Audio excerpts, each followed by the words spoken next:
Welcome back, fellow armchair generals. This is Gamer 1745 coming at you from my secret mountain lair. So if my voice sounds a little different, I'm not on my normal computer, just on my laptop. But we're going to continue our playthrough of Hearts of Iron 4's Black Ice, which is turning out to be a very, very interesting mod here. Okay, we are not getting as much. We don't have. We barely moved the dial here. Okay, well, let's get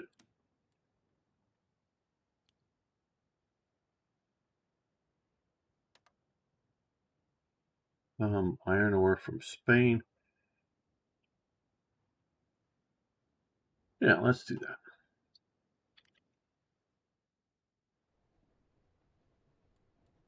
And let's see how that.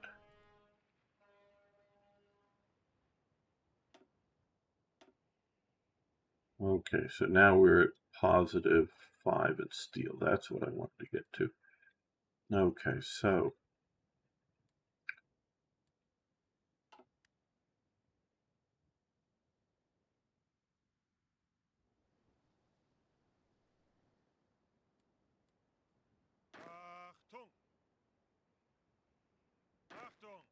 no, let's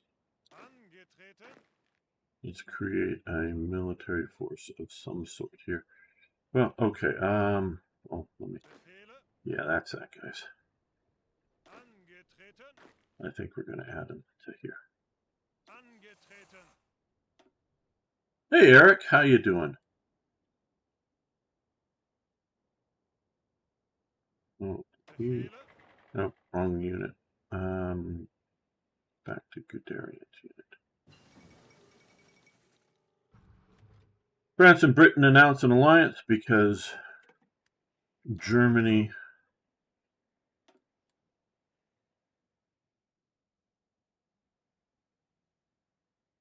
work dinners. Oh, free food. Well, very good.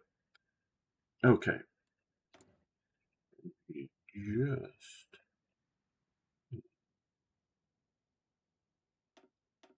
got the 105, I think. Or, well, maybe it was the heavy guns. I forget which one it was, but it doesn't matter. One of the artillery. We could do mountain artillery. We could do spotter planes at the 1938. Got better reconnaissance equipment.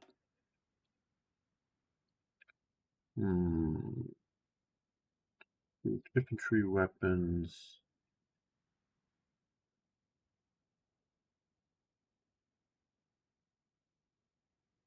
Anti-tank weapons. So that's what I was thinking one of the other techs may need. That's not until 1950, and I don't necessarily want to push that far ahead, but we could do maybe better mortars here. That would be a good benefit. And yes, we can. Let's see about that. Artillery.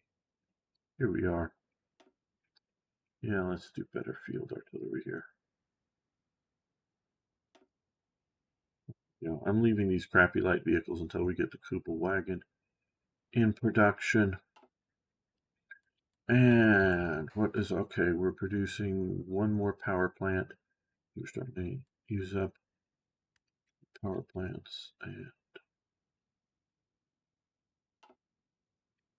now I think we would be maybe not at full possible capacity, but we would be.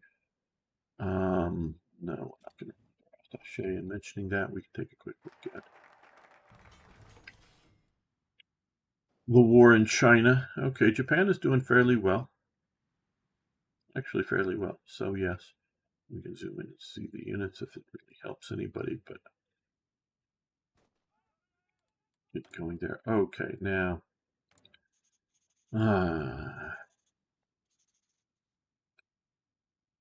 Transport trucks. Not more for equipment. Looks like we're catching up on.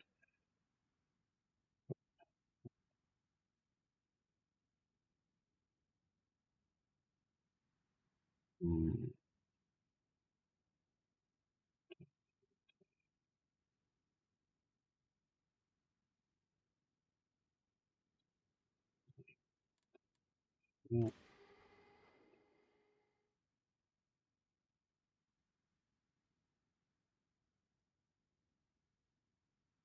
Uh, so I think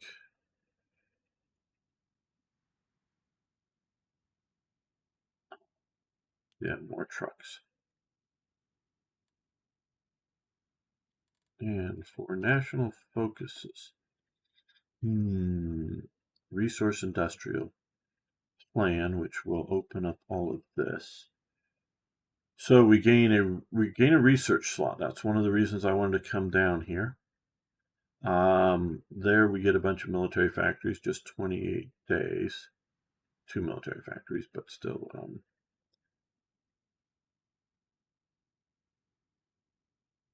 35 days. Yeah, we'll do that. Yeah, it's just rubber, only down by 2.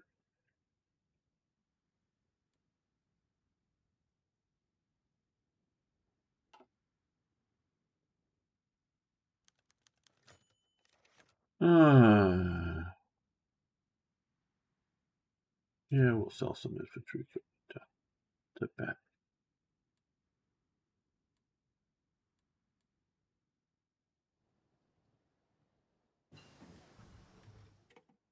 Oh, the Stuka.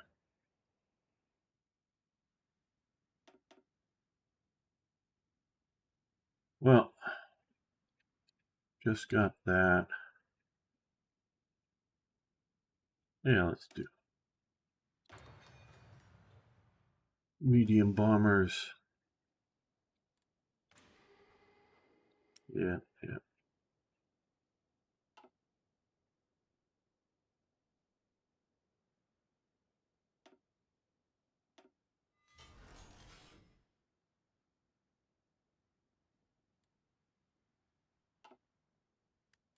Well, we can now produce more. We've gone back down to 80, but well, what do we know about here? Nothing really. Okay, because we're not really doing much. Well, now let's build some more military factories.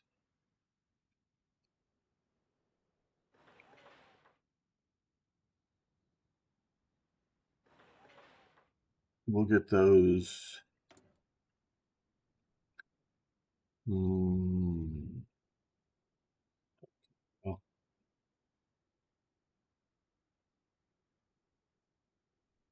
I want to do is make sure that we will have enough.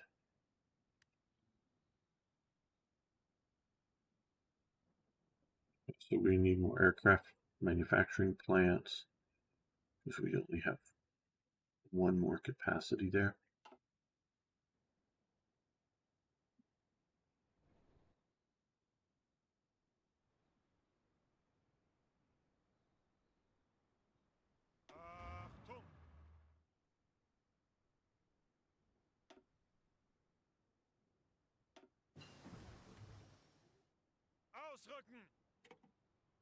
Steel mill upgrades.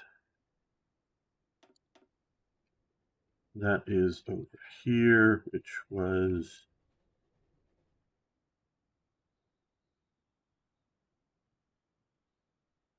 this is the one we did, which means more steel output per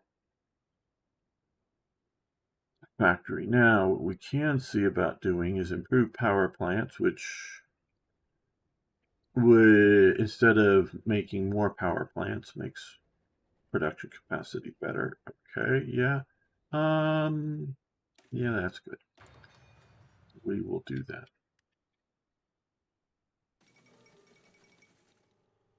Massive earthquake in Chile.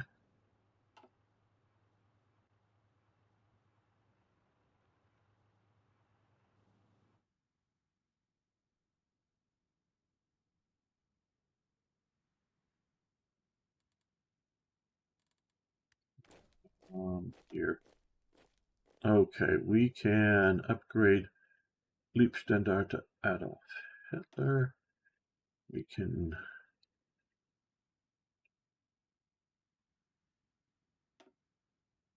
get Kotnikov there, and we can get Der Führer there, so more evil dudes. More evil dudes. Yes, just what we need. Okay, so now we see here, now we have a regiment that is infantry with some artillery. Get some. And we have our headquarters garrison. So what we're going to do is group these two together. But we're going to send you out near the front.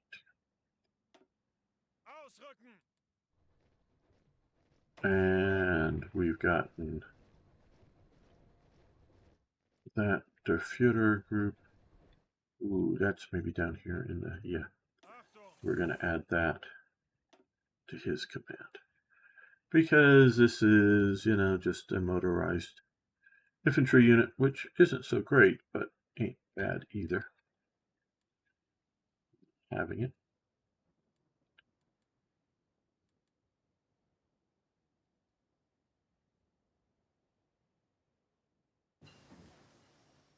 Okay, coal liquid. Ah, boy, coal. Man, I am dry mouth today. I think if I'm going to permanently move to my secret mountain base, I'm going to need a humidifier. Coal liquefaction. Yes, I can speak if I work at it hard enough.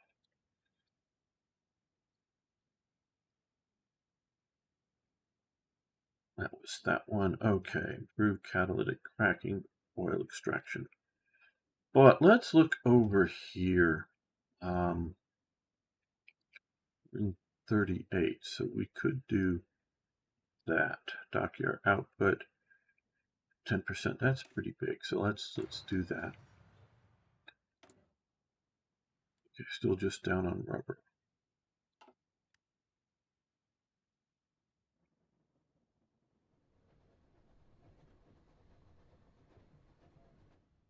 Now, one thing we haven't done is built the west wall. And we're already in 39.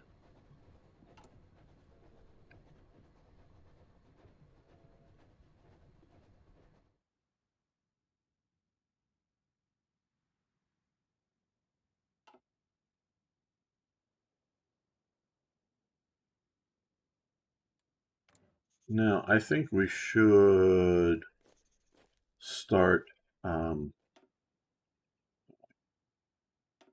I should just click here. Okay.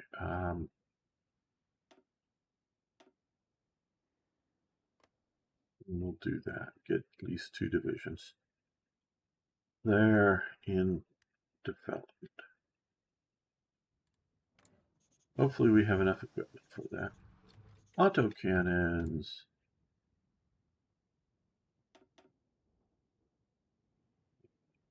Just got that. Let's get better 110s.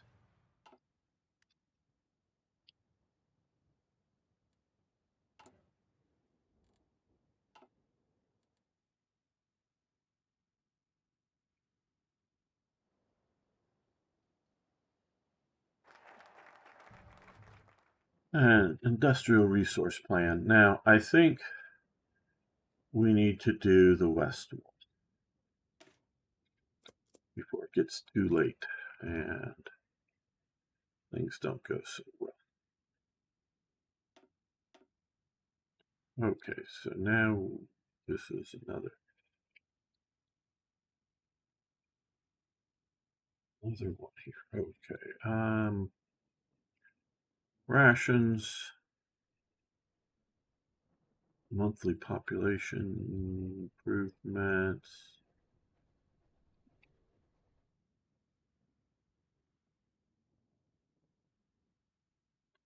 Oil extraction factor 8%. 7% on.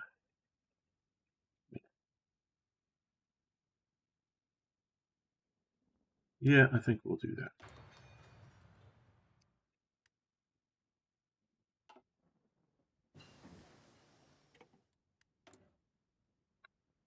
Moving radios. There. All right. Early radar. Yes, please.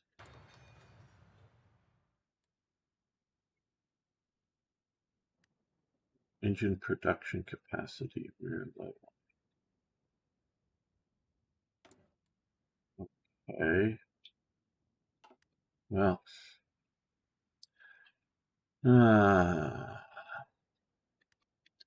Well.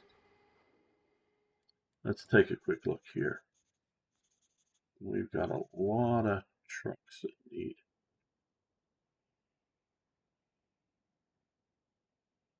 reducing, but we still need mountain warfare equipment. So what we're going to do here is let's find the trucks that I've heavily invested in more trucks trying to catch up. We're going to reduce that by 1.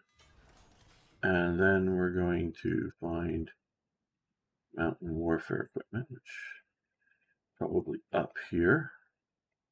There we are, and we're going to increase that because that should. Okay, and that also reduced our problem with rubber.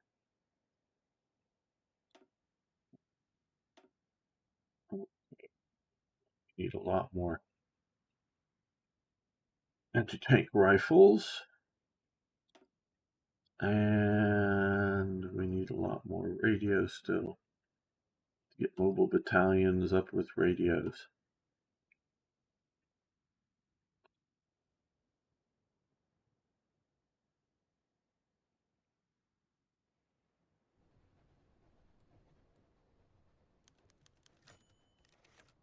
No, we don't have any reason to embargo Ireland. We like Ireland. Ireland hates the British, so we like Ireland. Yay. Okay. You two guys come over to here.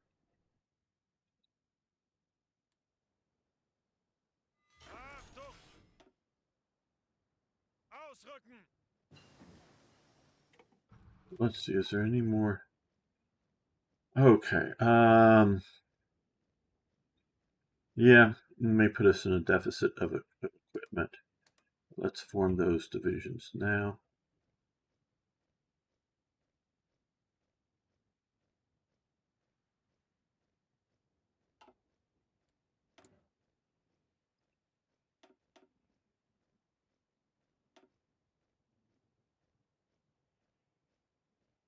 Yeah.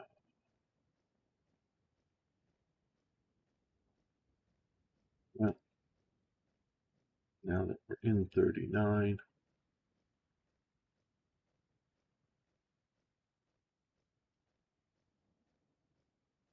Very, very useful. I think we're going to go here, increase factory output.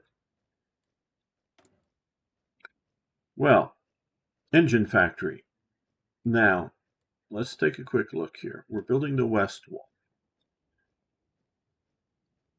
We will have this as a possibility here, 2 civilian factories, which are nice to build other factories. AA, 14 days, 28 days here. Artillery, military, and power plant, which is good. Down here, underground factories, which is maybe for later. We still have more coal or storage, power, liquefaction, expand Austrian oil. Right, we've yet to take over Czechoslovakia, so some of these are not yet available to us. Aircraft assembly. Okay, so I don't see, now there may be down here an engine factory, but I don't see one. And yes, we very well likely should, in fact, because, oh, excuse me. Well, let's look here.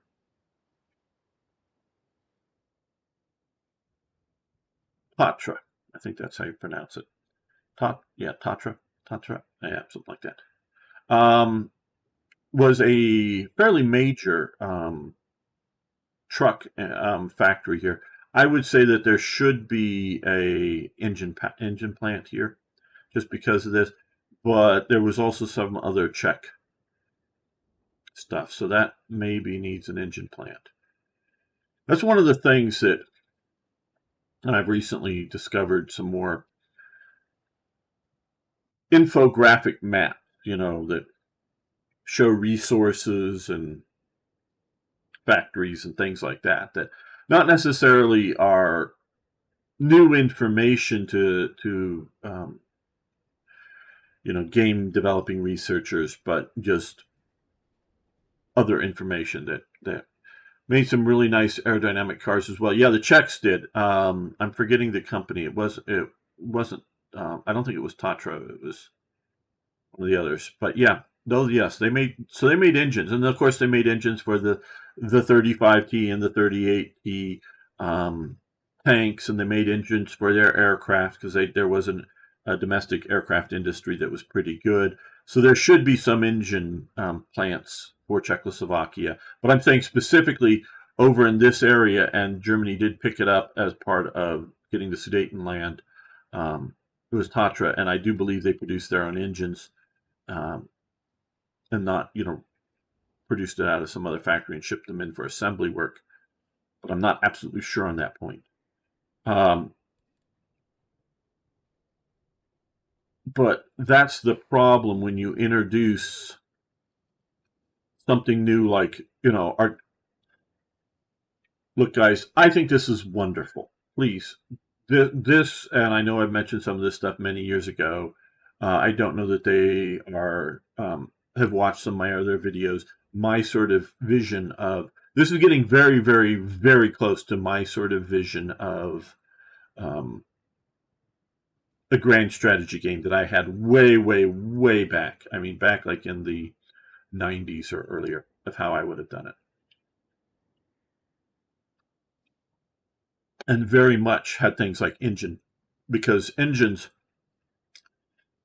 and whether you would have broken them up with aircraft, and for the Americans with tanks as well, radial engines versus inliner engines, but just simply engines. Now, unfortunately, with this game here, and this is, subtitles, what did they get right? What did they get wrong? They're getting a lot of things right, people. So don't think that I'm, hitting on them hard. Okay, well, it doesn't look like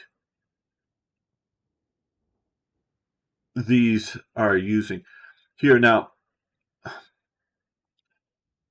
I know the Germans used diesel engines for their submarines, and they used diesel engines maybe even for their, I think, for their big ships as well. But these engines, as opposed to, just so you know,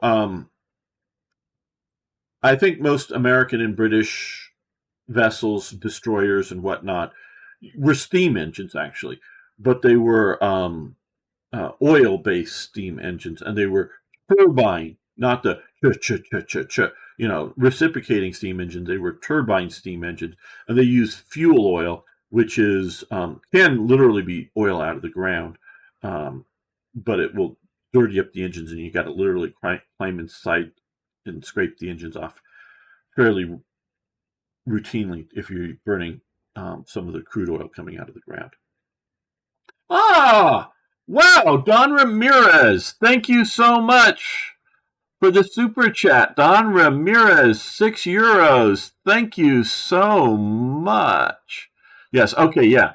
Skoda Auto, yes, but thank you. Do appreciate that. And thank you, Jeton, for manufacturers in Prague, Skoda Auto, Capitan, Gordon Roadster. Some of those are a bit more newer, 1992, 2000. Yeah, but yeah, so you have Skoda Auto and whatnot there. So yeah, so you have some. But these engines, yeah,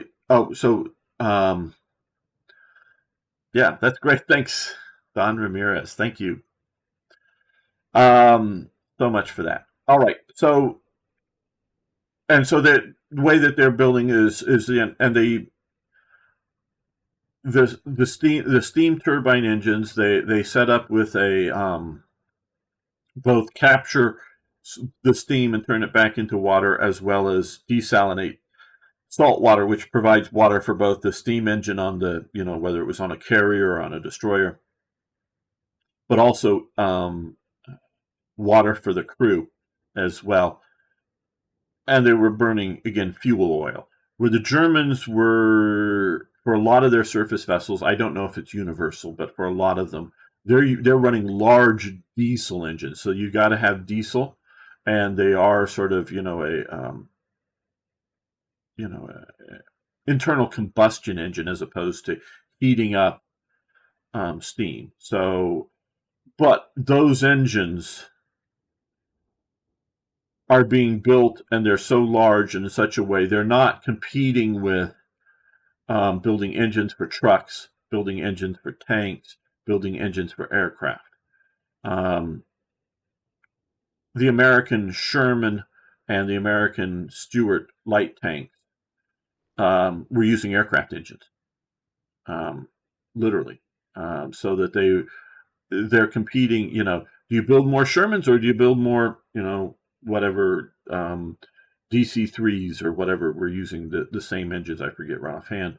Now, of course, American industrial capacity was such that they built there really was not a shortage of engines. With Germany, you do have that condition. So the idea of having military plants that are, shall we say, dealing with a combination of assembly work, but also basic construction in the welding of frames or pressing of auto body parts, because your fender, your hood, your cab on your cars are really easy to make, but they take a very big engine of a pressing engine to stamping, if you will, engines, if however you want to call them, machines, engines that stamp those out. But those are also the same things, smaller ones generally speaking, but would be, and you can make reasonable size parts too, stamping out helmets or canteens or other sorts of stamp military equipment. So yeah, you have that, but then you have specialty stuff that are producing engines. Tank assembly, aircraft assembly, yeah, those also come in as specialty equipment. Now, artillery barrels, again, here, you have monster artillery barrels for railway artillery and, on ships.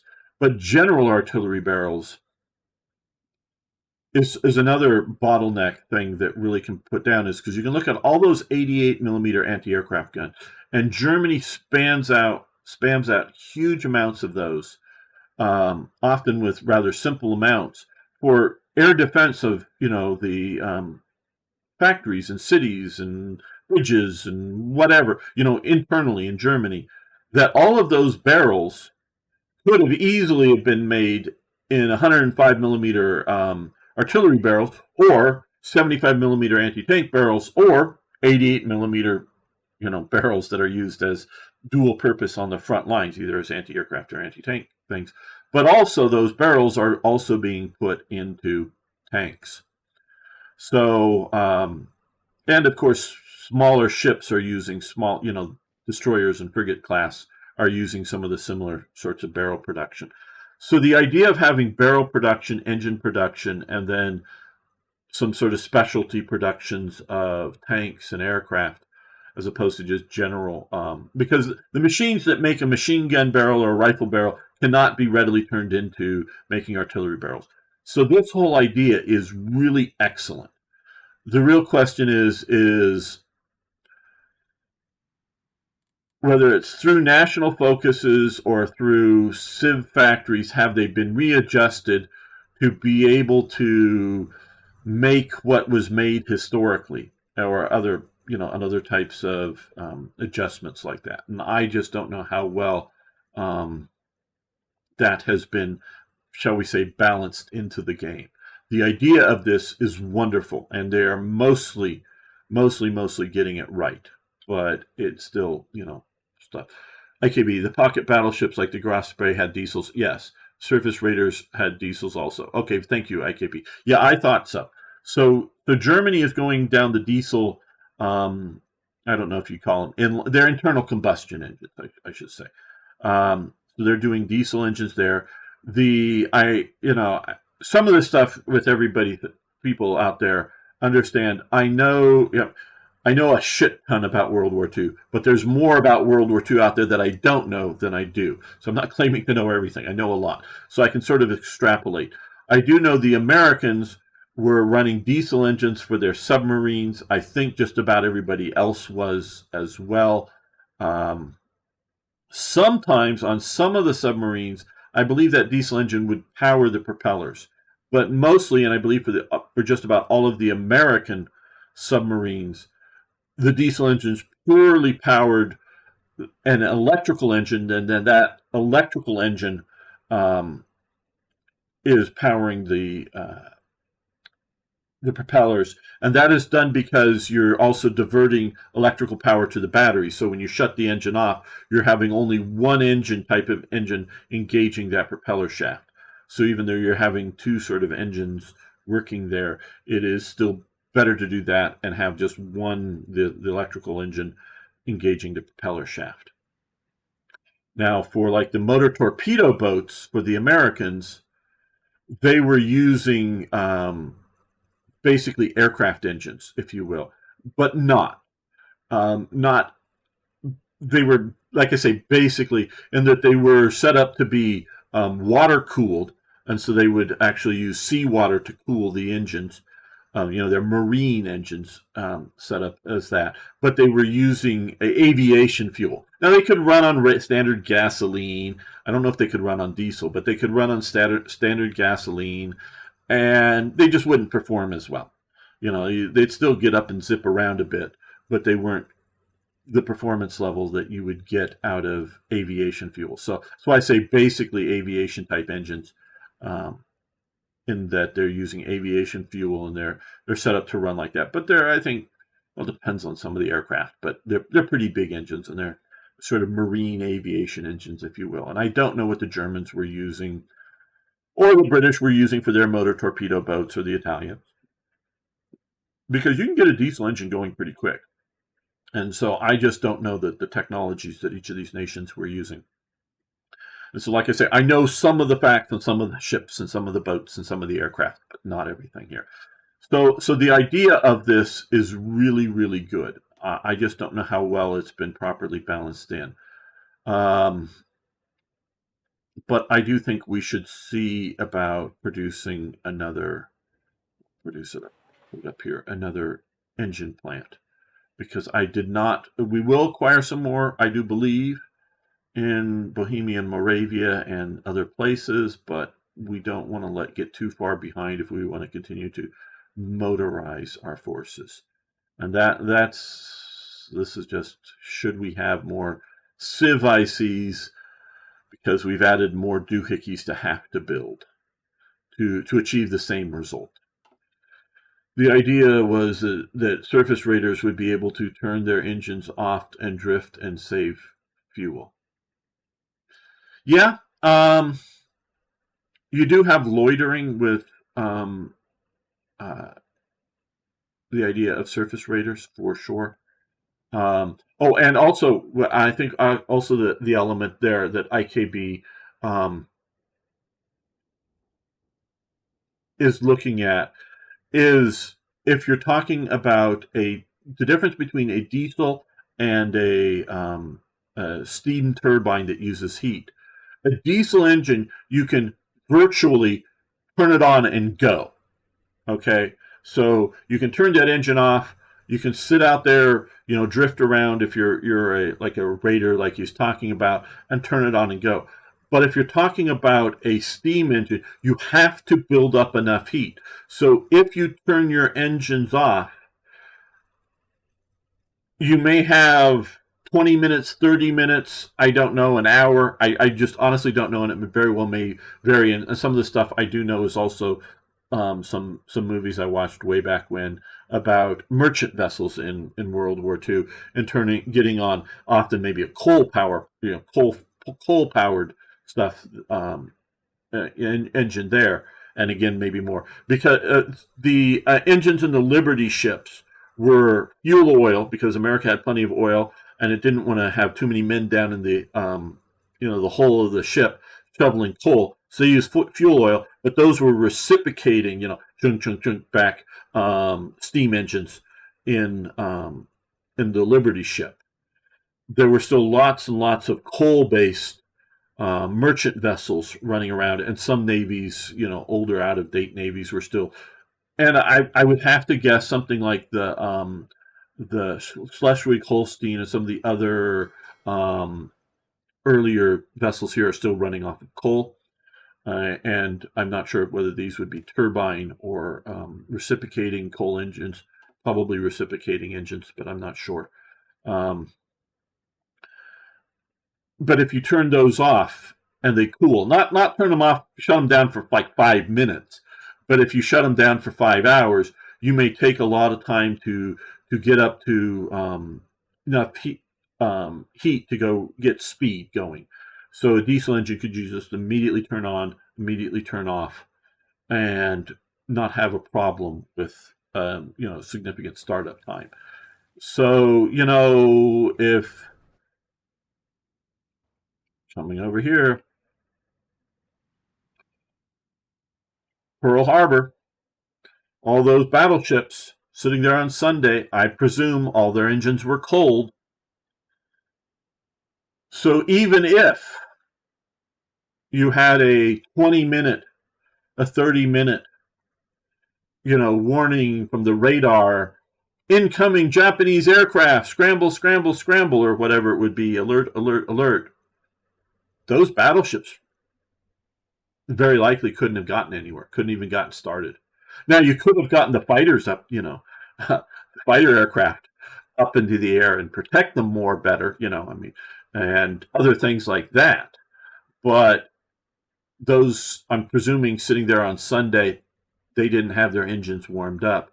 A lot of times, they might have, because a lot of times these big fuel oil ships, even like the New Jerseys, the Iowa class battleships, they'll have one of their boilers warmed up at all times when they're sort of operational, sort of in a situation like being deployed out, even in peacetime, but being deployed out for a possible conflict with Japan. They might keep a boiler running all the time. And so that way they could do maintenance and whatnot on the other boilers and other parts of the engines and just switch out which one is going on and just use enough fuel to keep one of them going.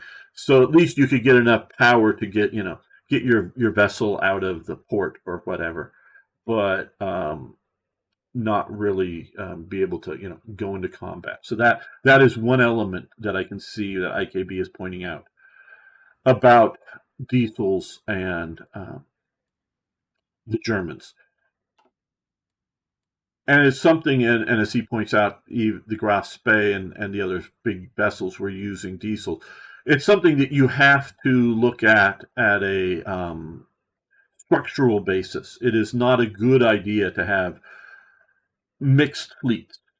Like I say, to my knowledge, everything destroyers, and even down, I think, in destroyer escorts, that basically frigates, but destroyer escorts that the Americans were running, they were running with fuel oil.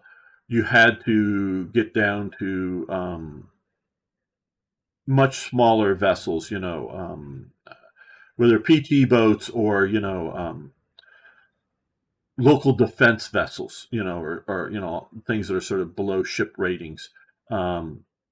To find either diesel engines or whatever, and that's a much more localized situation. For supply, and so we're looking, supply here and supply of equipment also. Okay, infantry guns, we got a cushion up, but we're not producing. Are we producing any infantry guns? Okay, let's just check and see. Mountain guns, yes. Mortars, anti-tank guns. We're not producing any infantry guns. Well, let's see about producing some infantry guns.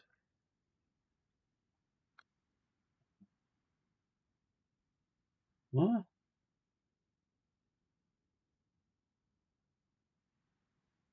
wow.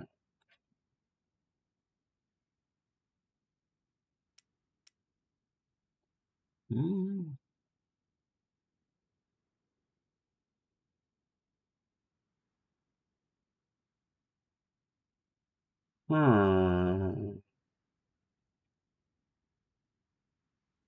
Germany had two basic infantry guns, which was the a short 75 and a short 150. Okay. Do we just not research them? I very well could have missed that.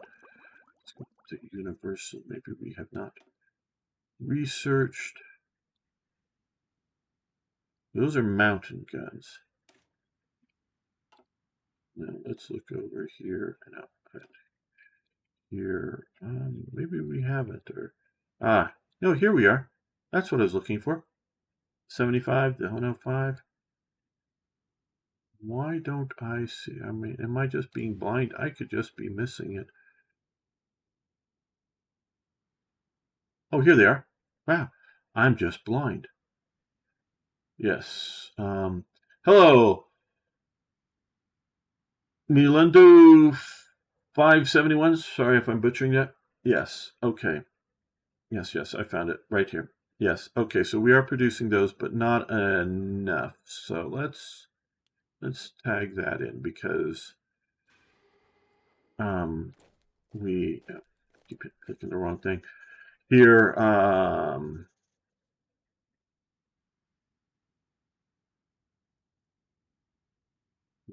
That will get us a bit more. I know we need more trucks.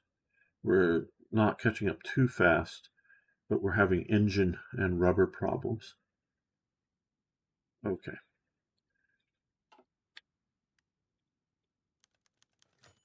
Okay, yes, we're ordering up a bunch of these divisions again, which will give us a deficit of equipment, but might as well have that now. Yeah, you can see here, and again, that's a big hit just because we're attempting to, though failing, to fill supply deficits by units there.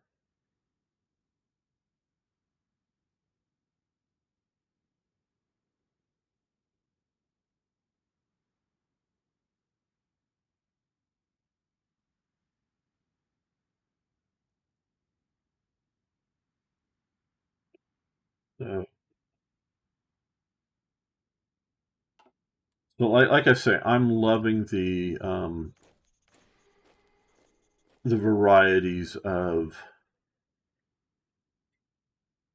resources needing to build things. I am far from convinced that they've done a good enough job, and I'm not saying that they're not really trying to work at it. I'm just saying needs more work at balancing all this stuff out. Okay, so now we should have some west wall decisions, I believe. Yes, west wall here. We want to do that, which will take 8 civilian factories here for 28 days, but we'll get this then. And we want to do that.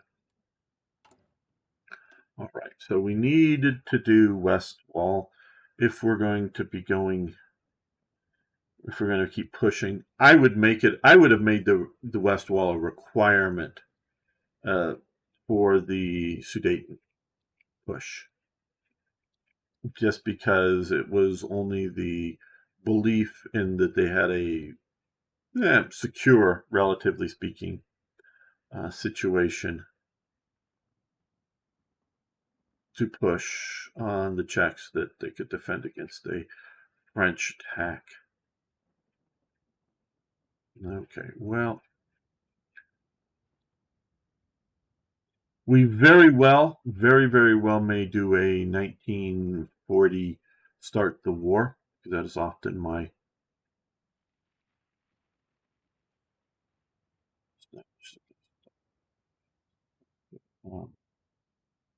want to do 16 days.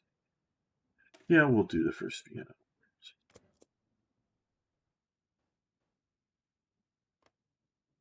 Basically, that is to give this strip of land to Hungary. Not quite that simple, but okay.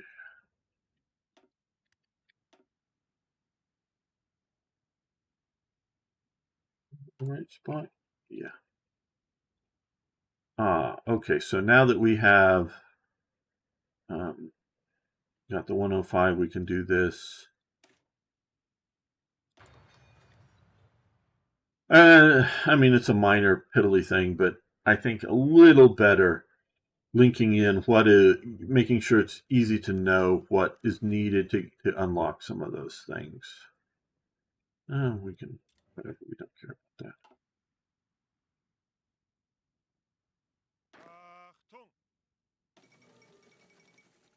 Japanese to cause trouble.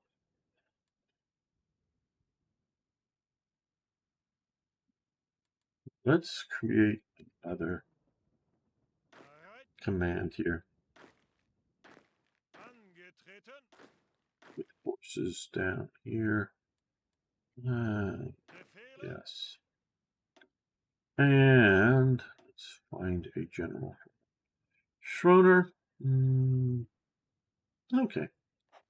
We'll do Schroeder.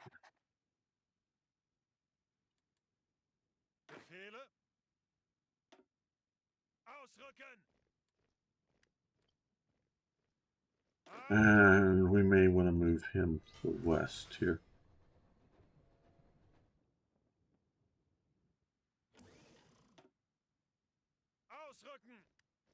Okay.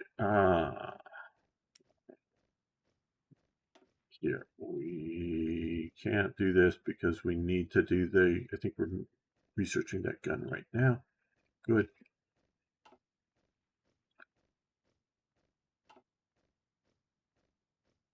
Well, producing engines. We're trying to catch up here. Trying to catch up there, but again, we have the engine limitation problem. I think also affects, we can see it affects these guys, all of these. Those yellow are things that we don't want to try to produce now.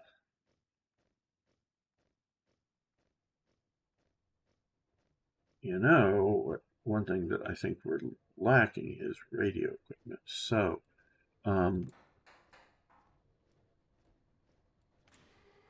let's produce more radios.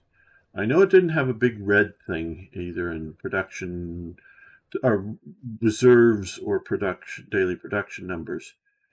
Find the radios here. There. But what we do see here is here we are at 88%.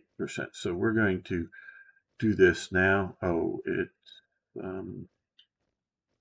We don't have truck radio technology. Okay, so when we get a free slot, we'll do truck radios. And we can produce more.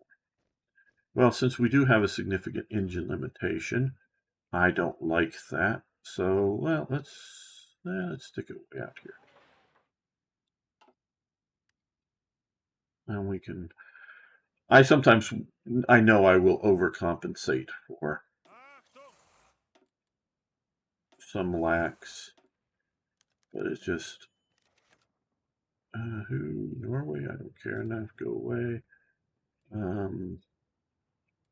Yeah, go away, Norway. We have, let's give this to,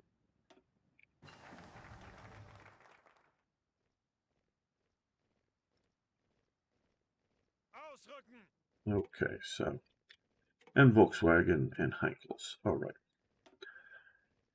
Okay, well, we can 21 days befriend Japan. I would say historically, both China and Japan were trying to befriend Germany more so than Germany trying to befriend either one of them.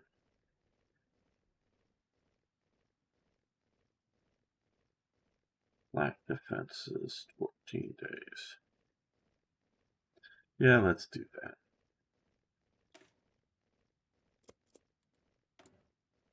And, okay, aircraft. I don't think that'll do us for the truck radios, but let's... Okay, do we want formations? We want more fighter aces. I think we'll go with formations. Now, here, but I don't think we get truck radios. Okay, 39. We could do that. Swimming equipment, add on armor.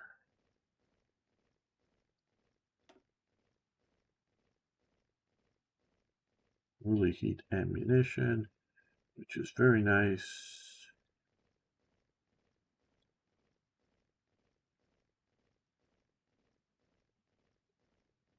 Okay, yeah, let's let's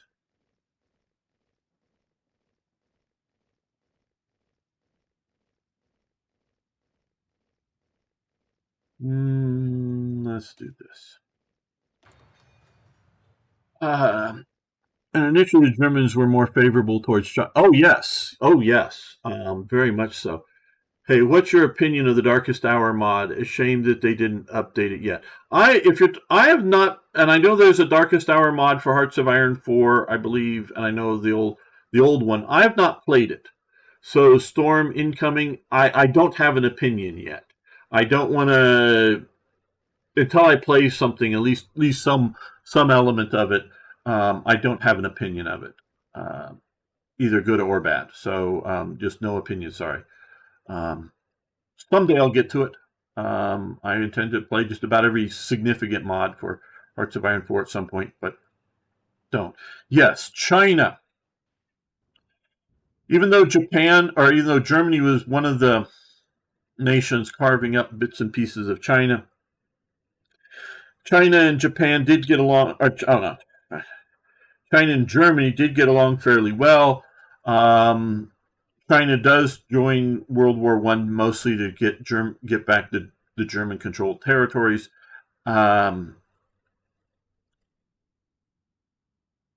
how do I put this? Once Germany was removed as a factor of controlling actual Chinese territory, the nationalist government, and especially in the 1920s, the Chiang Kai-shek nationalists were a rather revolutionary bunch.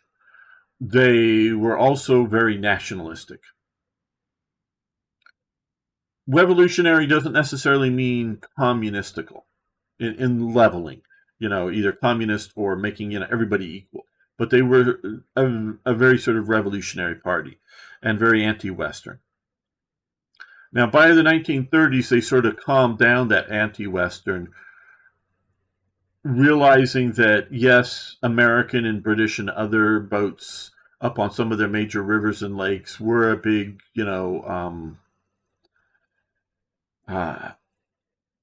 losing of face for China. It would be using a period, being sort of shameful for them.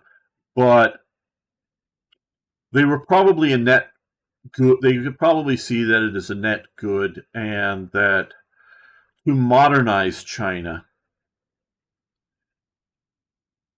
I think Chiang Kai-shek and his leadership, shall we say, realized that doing what Mao did, everybody go out in your backyard and make steel, almost literally, or other sort of internal revolutionary means of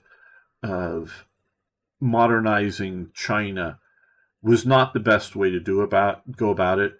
Do the Japanese model, in which Japan invites not European / American development and in there. Now they grab hold of it. And since America is sort of the first one really knocking on their door, America is not trying to grab up territory. They just want access to markets and whatnot. So they're not trying to own China, or I mean, well, the Americans are not trying to own Japan in the physical sense of owning territory. Might own a factory here or there or something like that, but not trying to, own the country. And I think the Chinese are, by this point, are finally realizing that the Japan model is the way to go. So embrace interactions with the West. Understand that, well, for right now, you got Shanghai, you got Hong Kong, Macau, and whatever this French thingy is down here. Yeah, you're going to have some actual territory controlled by foreigners, and you're going to have some foreign warships on your rivers and lakes, sort of keeping the peace and keeping the foreigners' assets from being damaged. Yeah, but ultimately in the long run, it's going to be better for ourselves. But since Germany isn't one of those powers that is actually occupying parts of China, they were more looked favorably upon by the nationalists to come in and help them organize up militarily. And if you look at Japan versus China looks like, and this starts before the Nazis are in power. China looks to be the stronger nation, and in ways it probably is, but obviously, in ways Japan is stronger. Japan isn't able to fully defeat China, so we can, look at it that way too. But China isn't able to defeat Japan either. So it's that kind of thing. So Germany is one of the places that, or one of the countries that are really embedded in China. It's doing really well. But Japan does massive lobbying into Germany, into Hitler, and they push it also along an ideological line in favor of Japan, including along their weird racial beliefs. Because Japan at this point in time, in 1939, 1940s, they are hyper racists. I mean, they are massively racists, and they see themselves very much like Germany sees itself for Europe. They see themselves for Asia, and that they're some sort of super race, physically and ancient stuff. So they're very, very much looking at that kind of aspect, and so they're really appealing to Hitler on those kind of grounds. So they eventually get Germany to flip. But it's really, both sides are pushing. Both sides have ambassadors, special ambassadors, various other things that are, Germany, come to my side. Germany, come to my side. Okay, what is Storm saying? Coming back real quick to Darkest Hour mod, is rather more historical way to approach World War II. I find it more enjoyable than Black Eye's less complex production, but also had a playthrough with BICE, so I get why it's so popular. Oh yes, and it's complexity doesn't necessarily make a better game. It can, but it's just something that needs to sort of be balanced. History and complexity and what you're doing. And I do want to try Darkest Hour at some point, but I really want to play through and get to understand the economy here before I jump to another mod.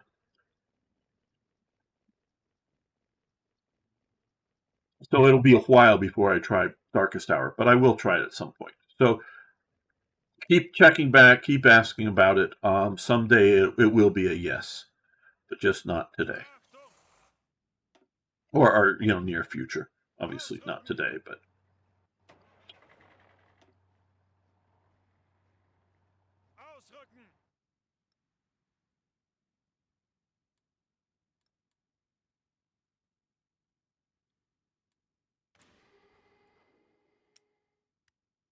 Okay, so we have better bombers, Kuba wagon. Okay, so now that we've got the Kuba wagon, that's right. We've got the Kuba wagon, and yeah. Let's come up here.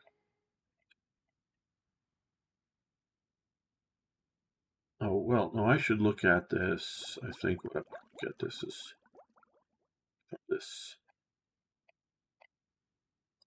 perspective. Let's come here. I want to see. Okay. No, it's not going to let us show.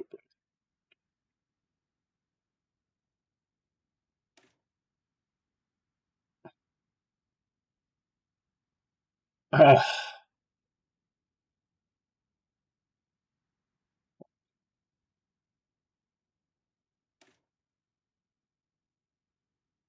Okay.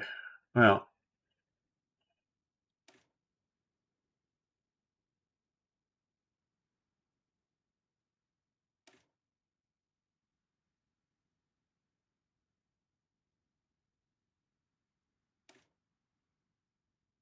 Fuel capacity is the same.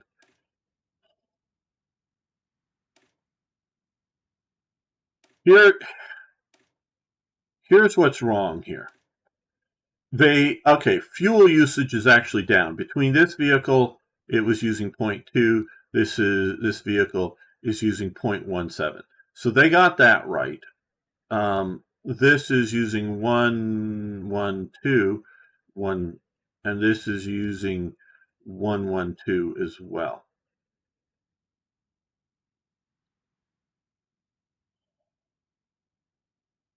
Or no, yeah, 112. Okay, but IC cost. The Kuba wagon.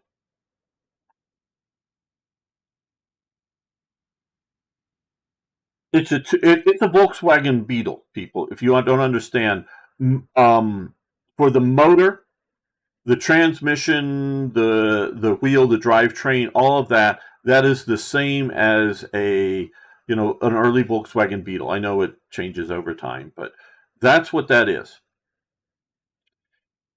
It is set up, and that car is a lightweight car. So fuel usage down should be less because it's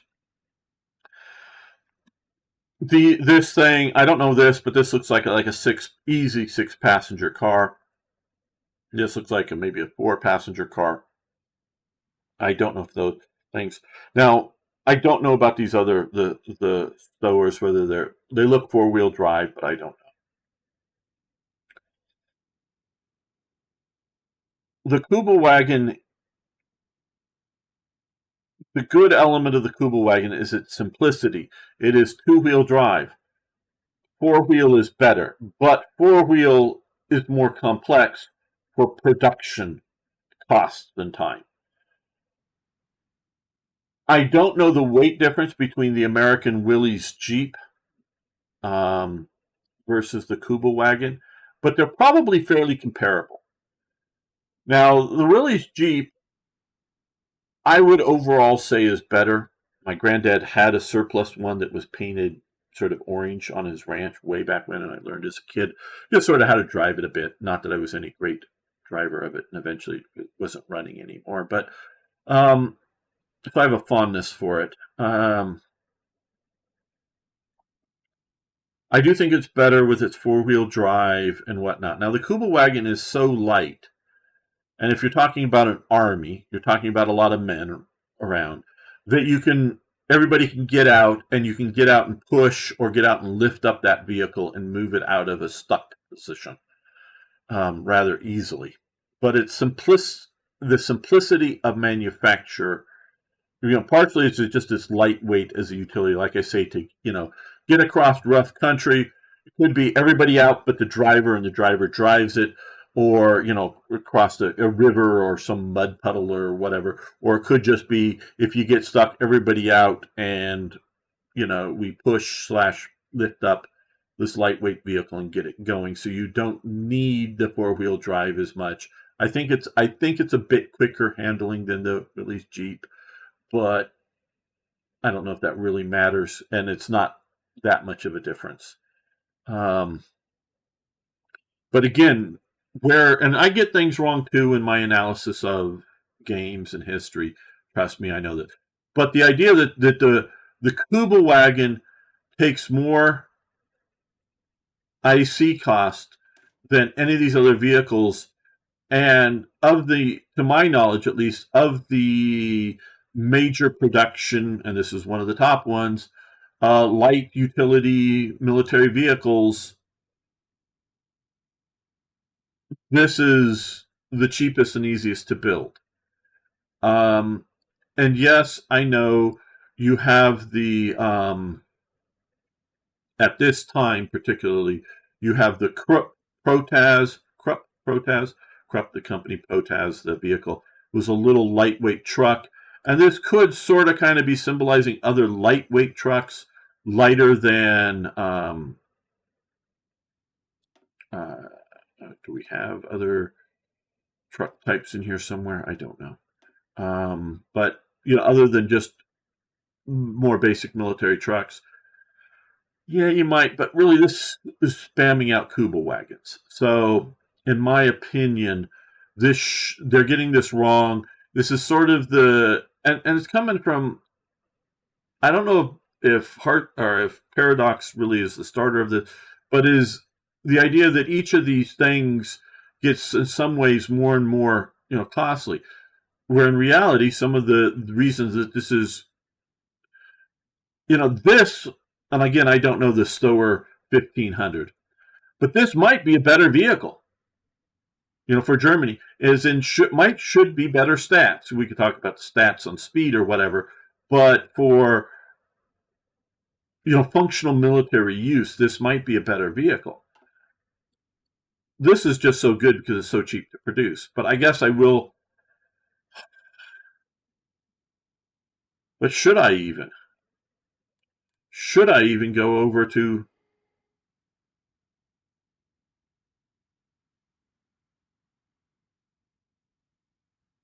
No, I shouldn't. I should stick with this thing. This is 220.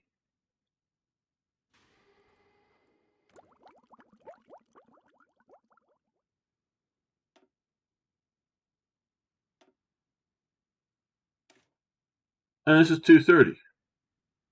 IC cost. And it's the same production resource. Where I think we should probably drop it down to 1 steel. That's arguably. And it should go down to 2.0 per unit cost. So, that's just obviously off the top of my head and not done 100, research just how much steel is used, how much production time is used in this versus one of these other vehicles. But the benefits from this should be cheaper and easier to produce. And I don't know that speed is the 1 kilometer or whatever speed improvement is worth it. So no, we're going to stick with this. I shouldn't have even researched that. Because it is not an improvement for Germany.